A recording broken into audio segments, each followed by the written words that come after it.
Dreaming of retiring to Europe, but your head is spinning from the great Spain versus Italy versus Portugal debate? It's a classic for a reason. You've got sun, you've got amazing food, but you've also got conflicting advice and outdated info at every turn. It feels like you can spend years researching and end up more confused than when you started. Well, today, we're settling it. We're putting these 3 retirement heavyweights into the ring for a 2025 showdown. We'll be comparing them across the 5 categories that really matter. First, your ticket to entry, visas and residency. Second, the all-important cost of living, because your budget dictates your lifestyle. Third, healthcare, a huge priority for peace of mind. Fourth, the dreaded topic of taxes, where the right choice can save you a fortune. And finally, lifestyle and culture, the reason you want to move in the first place. For each round, we'll lay out the facts, weigh the pros and cons, and crown a winner. By the end of this video, you won't just know which country wins on paper for 2025, you'll know which one is the right winner for you. First things first, you can't retire there if you can't legally live there. Securing a visa is the first hurdle where dreams take flight or get stuck on the runway.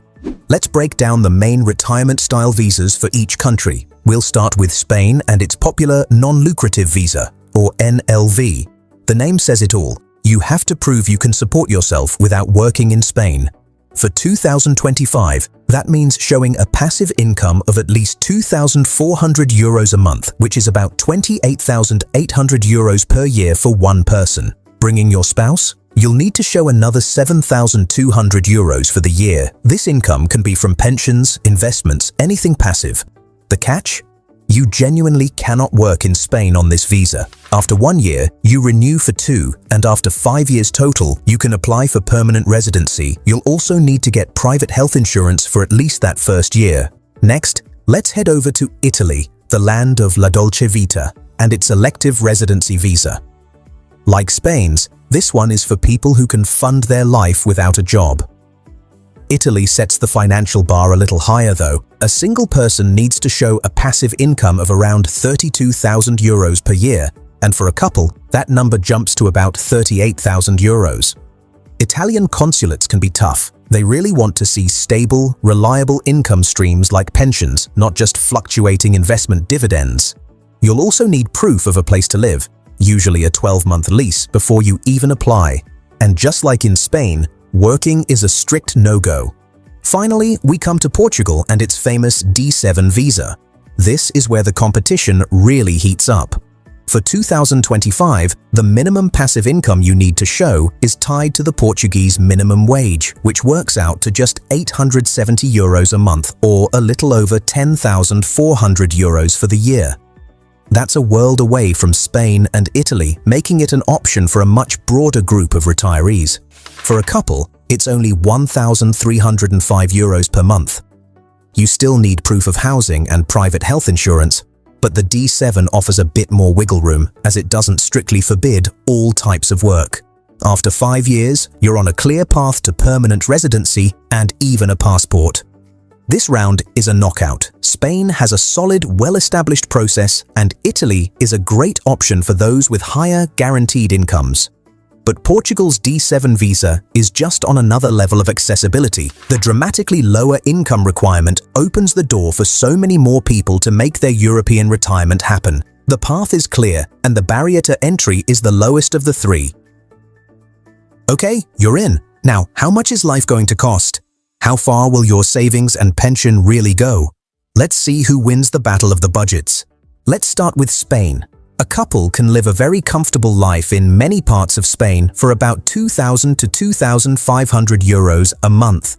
Of course, if you want to be in the heart of Madrid or Barcelona, you're looking at closer to €3,000, but head to gorgeous regions like Andalusia or Valencia, and you can find a 1-bedroom apartment for €600 to €900. A weekly grocery run for 2 will likely stay under €100, and you can still find a 3-course menu del dia lunch for €12 to €15. Spain offers an amazing quality of life for the price, but it isn't the absolute cheapest. Now over to Italy. The cost of living here is a tale of 2 countries, the north and the south. Cities like Milan are worlds more expensive than southern regions like Puglia or Sicily. A couple could scrape by in the south on as little as €1,800 a month, but would need €3,000 or more up north. Overall, data shows that daily life in Italy is about 9% more expensive than in Spain. One of the biggest culprits is your utility bill. Electricity and gas can run you almost 50% more than in Spain.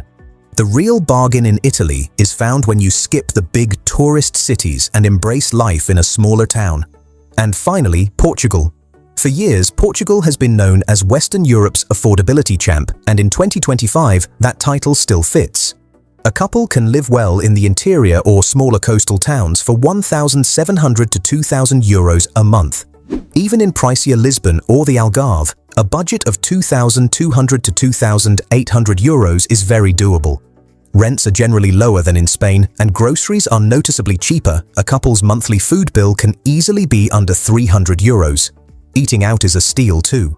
While the housing market has gotten hot, the day-to-day cost of simply living in Portugal remains the lowest of the bunch. This is a close one, especially if you compare Portugal to rural Spain or southern Italy. But when you look at the nationwide average for everything, groceries, utilities, transport, Portugal still has the edge. Your money just goes further, from your rent to your weekly shopping to a nice dinner out. For overall budget friendliness, Portugal takes the prize. For any retiree, good healthcare isn't just a perk, it's a priority. Let's see how these countries stack up when it comes to taking care of their residents. Spain's healthcare system is consistently ranked among the world's best, boasting one of the highest life expectancies in the EU. Its public system is fantastic and available to legal residents. As a retiree on a non-lucrative visa, you'll start with private insurance, but after your first year, you can join the public system through a special agreement called the Convênio Especial, paying a monthly fee of around €60 to €150 for full coverage. The private insurance market is also robust and affordable, with plans starting around €55 a month, giving you quick access to specialists and English-speaking doctors. Italy's National Health Service, the SSN, is also a universal system providing low-cost or free care to all registered residents. The World Health Organization has praised Italy's system, but there's a big catch. Quality can vary wildly between the excellent services in the north and the underfunded systems in the south. This regional divide is a major factor. Because of this, many expats and Italians have private insurance to skip long wait times and get more choice. Portugal's public system, the SNS, has improved massively over the past decade. In 2022, Portugal made public healthcare essentially free for all legal residents, which was a huge step, though small co-pays for things like prescriptions remain. The quality is generally very good, especially in the cities, but like most public systems, it can struggle with long waits. That's why many expats also carry private insurance here. The good news is that the private system is excellent, affordable, and English is widely spoken in clinics, particularly in Lisbon and the Algarve. This is tough. All three countries offer a high standard of care, but Spain pulls ahead. Its system isn't just good, it's a global benchmark for quality and efficiency. The ability to access this world-class public system after just 1 year, combined with a thriving and affordable private sector, gives it a clear advantage. For retirees, the peace of mind that comes with Spain's healthcare is tough to beat. Alright, before we jump into the one topic everyone loves to hate, taxes, where thousands of dollars are on the line, take a second to hit that subscribe button if you're finding this useful. We put out detailed guides like this every week to help you make your retirement dreams a reality. Taxes. This is where a dream retirement can get complicated if you're not prepared. How each country taxes your foreign pension is a massive piece of the puzzle. Let's start with Spain. Once you live there for more than 183 days in a year, you're a tax resident and you owe tax on your worldwide income. Pension income is taxed at progressive rates, starting at 19% and going up to 47%. There are no special flat tax deals for the average retiree. Spain does have a wealth tax, but don't panic. There's a €700,000 exemption per person, plus a €300,000 exemption on your main home in Spain. That means a couple won't pay a dime of wealth tax until their worldwide assets hit €1.4 million, not including their house. So it affects very few people. Next up, Italy, which has a few tricks up its sleeve. Normally, your foreign pension would be taxed at rates from 23% to 43%. But Italy has a game changer, a 7% flat tax for pensioners. If you move to a town in southern Italy with fewer than 20,000 people, you can pay a flat 7% tax on all your foreign income for 10 years. This is a massive, massive saving. For high net worth folks, there's another option. Pay a flat €100,000 tax per year that covers all your foreign income, no matter how high it is. And finally, Portugal. Portugal got famous for its non-habitual resident or NHR tax scheme, which offered a sweet 10% flat tax on foreign pensions. But that party ended for new applicants in 2024. Now, new residents will generally have their foreign pension taxed at Portugal's standard progressive rates, which go from about 13% up to 48%. The incredible tax advantage that put Portugal on the map for so many retirees is, for the most part, gone. With the end of Portugal's classic NHR, the crown has a new owner. Spain has a standard, predictable tax system, but no special perks for retirees.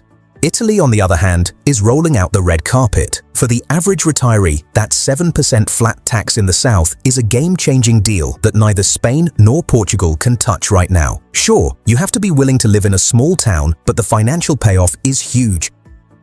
This final round is the most personal, but it's also the most important. It's the heart of it all. Where will you actually be happy? Spain is electric. It's a country defined by its social, outgoing culture. Life is lived on the streets, in tapas bars, and at local festivals. There's an energy in cities like Madrid and Seville that's infectious. The culture is a rich mix of history and bold regional identities. Plus, with huge established expat communities along the coasts, it's easy to find your footing and an English-speaking network. And the climate? The southern coast gets over 3,000 hours of sun a year with mild winters. Italy offers a life steeped in history, art, and what is arguably the world's favorite food. The pace of life, especially in the south, is famously unhurried. They call it il dolce far niente, the sweetness of doing nothing. Culture is all about family, food, and local pride. Expat communities tend to be smaller and more spread out than in Spain, which can mean a more authentic but also more challenging adjustment. English is also less common outside of the major tourist centers. Portugal offers a gentler, more understated lifestyle. The Portuguese people are known for being warm, polite, and welcoming. While Lisbon and Porto are vibrant, the country's overall vibe is more laid back than Spain. Because it's smaller, it can feel more manageable, and the English proficiency here is surprisingly high, often ranked the best of the three, which makes daily life much easier when you're starting out. The Atlantic climate means summers are milder than in Spain, with beautiful weather year-round in the south. Honestly, there's no objective winner here. Each country offers a beautiful but totally different experience. But for the sheer variety of lifestyles on offer, Spain takes it by a hair. Whether you want the buzz of a world-class city, the comfort of a coastal expat town, the peace of a rustic village, or the unique culture of a region like Basque Country, Spain has something for everyone. That incredible mix of social energy, deep history, and amazing weather gives it the slightest of edges. So, after 5 intense rounds, we have 2 wins for Portugal, 2 wins for Spain, and 1 for Italy. A tie? Not exactly. The real winner depends entirely on what you value most. We can now pick a champion based on different types of retirees. If your number 1 priority is your budget and you need the most affordable and accessible way to retire in Europe, the hands-down winner is Portugal. Its low visa requirements and low cost of living are simply unbeatable. If you're looking for a vibrant social life and want total peace of mind with best-in-class healthcare, then your winner is Spain. It hits that sweet spot of reasonable costs, incredible infrastructure, and a healthcare system you can count on. And if you want to maximize your retirement income with smart tax planning and you dream of a rustic life steeped in history and culture, then your winner is Italy. Its 7% flat tax is an unmatched financial incentive for 2025. There's no single right answer. The perfect country is the one that fits your finances, your health, and your dream for the next chapter of your life. We hope this showdown brought you a step closer to figuring out your own retirement adventure. Now we have to ask, based on this breakdown, which country would you choose? Spain, Italy, or Portugal? Let us know your pick and why in the comments below. And don't forget to subscribe for more deep dives into living your best life abroad. If you're serious about living abroad or finding real tax-free residency options, check out the Horizon Society community. It's linked in the description.